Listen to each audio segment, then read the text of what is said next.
बिस्मिल्लाहिर्रहमानिर्रहीम। मैं हूं उमर हयात खान। आप देख रहे हैं ऑफिशियल मेरा यूट्यूब चैनल।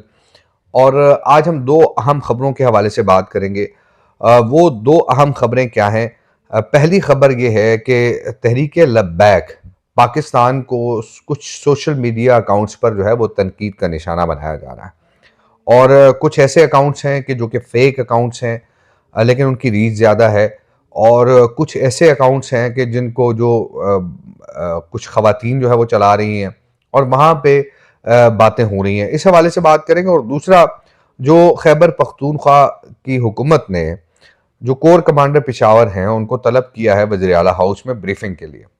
और इस हवाले से जो सिक्योरिटी ज़राए से जो खबर आज चली है उस पर बात करेंगे।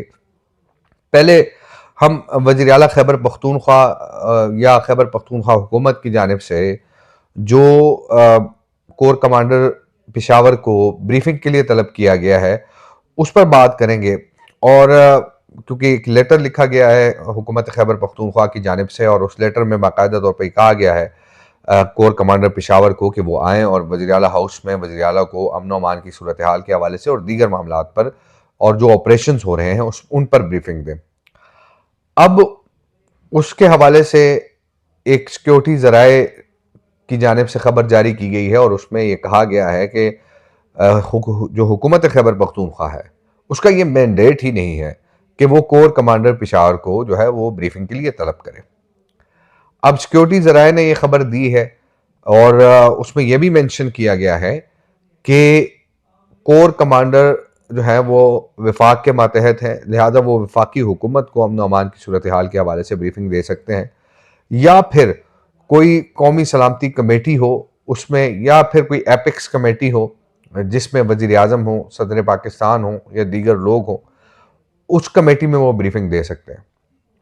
अब क्या जो बाकायदा तौर पे जो सिक्योरिटी ज़राए से खबर है उसमें यह कहा गया है कि जो खैबर पख्तूनख्वा की हुकूमत अपने इख्तियारात से तजावुज़ कर रही है। उससे पहले हमने देखा कि गुज़िश्ता रोज़ भी एक स्टेटमेंट जारी हुआ था और उसमें यह बताया गया था कि किस तरह वज़ीर आला खैबर पख्तूनख्वा जो है वो अफ़गानों की हिमायत कर रहे हैं और जो अफ़गान दहशतगर्द पाकिस्तान में दहशतगर्दी की कार्रवाइयों में मुलव्वस हैं उनकी पुश्त पनाही कर रहे हैं। और कल वफाकी वज़ीर दाखिला मुमलिकत, जो कि वज़ीर मुमलिकत बराए दाखिला हैं, तलाल चौधरी, उन्होंने प्रेस कॉन्फ्रेंस की। उन्होंने कहा कि वज़ीर आला खैबर पख्तूनख्वा तो 19 साल के बच्चे हैं और क्यों वो अपने इलाकों के अंदर, शहरों के अंदर जो है वो सेफ सिटी कैमरे नहीं लगवाते, क्योंकि अगर वो लगवाएंगे तो दहशतगर्द उनमें आएंगे सामने और दहशतगर्द जो है वो पकड़े जाएंगे। और तलाल चौधरी साहब ने बाकायदा तौर पर खैबर पख्तूनख्वा की हुकूमत के जो वज़ीर आला हैं उनको दहशतगर्दों का पुष्ट पनाह डिक्लेयर कर दिया। अब जो सिक्योरिटी ज़राए की खबर है, या फिर जो तलाल चौधरी साहब की प्रेस कॉन्फ्रेंस है, या फिर कल जो एक खबर जारी हुई है, उन तमाम खबरों का अगर मवाजना किया जाए तो एक चीज़ सामने आती है कि जो वफाक हो या फिर मुक़्तदर हल्के हों, उनके खैबर पख्तूनख्वा हुकूमत के साथ ताल्लुकात ठीक नहीं हैं। और जब 9 मई के फ्रेंसिक जो पंजाब हुकूमत में करवाई गई है, जो रिपोर्ट तैयार की गई है, उस रिपोर्ट में भी बाकायदा तौर पर यह डिक्लेयर कर दिया गया है कि वज़ीर आला खैबर पख्तूनख्वा जो है वो 9 मई में मुलव्वस है। अब ये इसमें कितनी सदाकत है? और जो पीटीआई के लोग हैं वो ये कहते हैं कि जो वीडियो लगाई जा रही है और जिस वीडियो को बुनियाद बनाया जा रहा है वो वीडियो पेशावर की नहीं है, रेडियो पाकिस्तान की नहीं है, वो वीडियो ज़मान पार्क लाहौर की है। अब ये जो मामलात हमें नजर आ रहे हैं कि एक सर्द मोहरी इन मामलात में नजर आ रही है, दोनों तरफ से लचक का मुजाहरा नहीं है।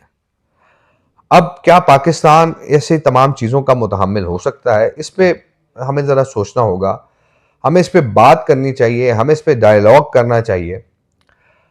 माना कि पाकिस्तान तहरीक इंसाफ के जो बानी चेयरमैन हैं इमरान खान, जो कि पैटर्न इन चीफ हैं, वो इस वक्त अडयाला जेल में कैद है, लेकिन क्या इससे पहले सियासी जमातों के कायदीन जो है वो जेलों में कैद नहीं रहे? और आज मेरी बात हुई पीटीआई के एक जो एमएनए हैं उनसे, मैं नाम नहीं लूंगा, उन्होंने कहा भी आप नाम ना लें मेरा।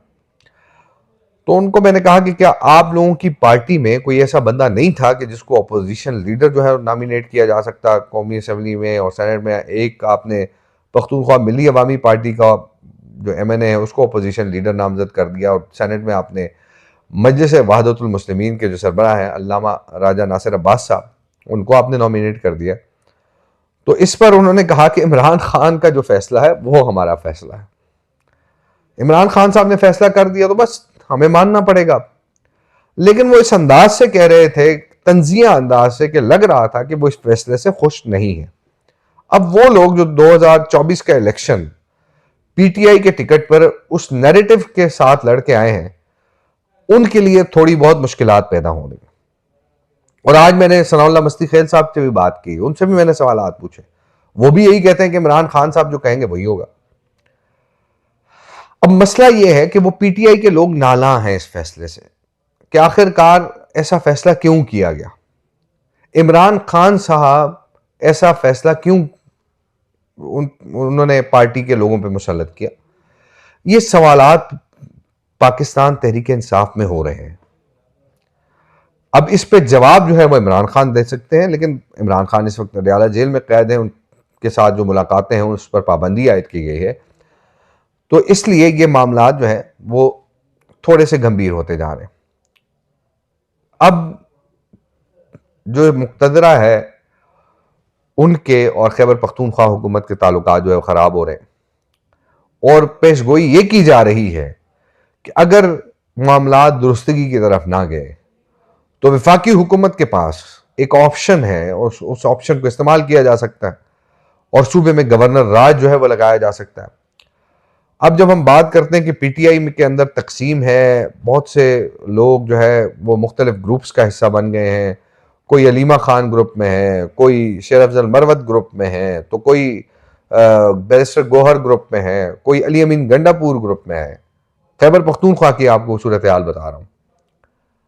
लेकिन अगर ऐसी सूरत हाल हुई, गवर्नर राज लगाना हुआ, तो शायद तभी इम्कान यही है कि पीटीआई के लोग भी उस गवर्नर राज को सपोर्ट करेंगे। यानी अब वो लोग जो बड़ी नागवारी से, बड़े तंजिया अंदाज में इमरान खान के फैसले को तनकीद का निशाना बना रहे हैं, और वो बोलते नहीं है लेकिन बज़ाहिर यही लगता है कि वो तनकीद कर रहे हैं, वो इस फैसले को तस्लीम नहीं करते।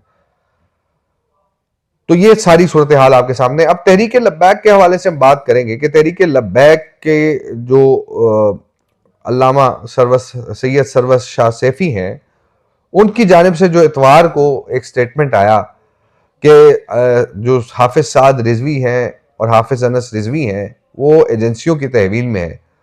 तो उसके बाद हम देख रहे हैं कि सोशल मीडिया पर तहरीक लब्बैक को तनकीद का निशाना बनाया जा रहा है, और बाज़ ऐसे अकाउंट्स हैं कि जिनसे बाकायदगी के साथ ट्वीट्स हो रहे हैं, बाकायदगी के साथ जो है वो लोग लिख रहे हैं, और वो ये कह रहे हैं कि एक प्रोपेगेंडा किया जा रहा है हुकूमत के खिलाफ या एस्टेब्लिशमेंट के खिलाफ या मुक्तदरा के खिलाफ। अब इन बातों में कितनी सच्चाई है और कौन इन तमाम मामलात को देख रहा है, अल्फाज जो है जो इस्तेमाल किए जा रहे हैं वो भी तकरीबन सेम है।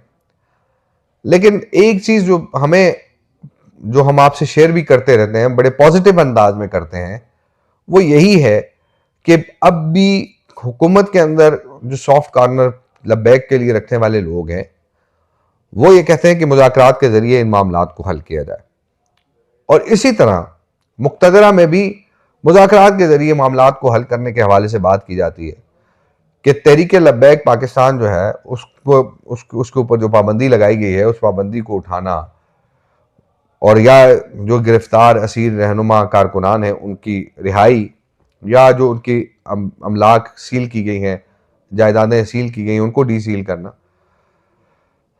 तो ये सारे मामलात हैं। मुफ्ती मुनीब रहमान साहब का एक स्टेटमेंट मेरी नज़र से गुजरा है, और मुफ्ती मुनीब साहब कहते हैं कि मैंने उस वक्त जब ये मामला हो रहा था तो उस वक्त तहरीक लब्बैक के जो कायदीन हैं उनसे ये गुजारिश की थी कि इस वक्त आप जो है ये काम ना करें।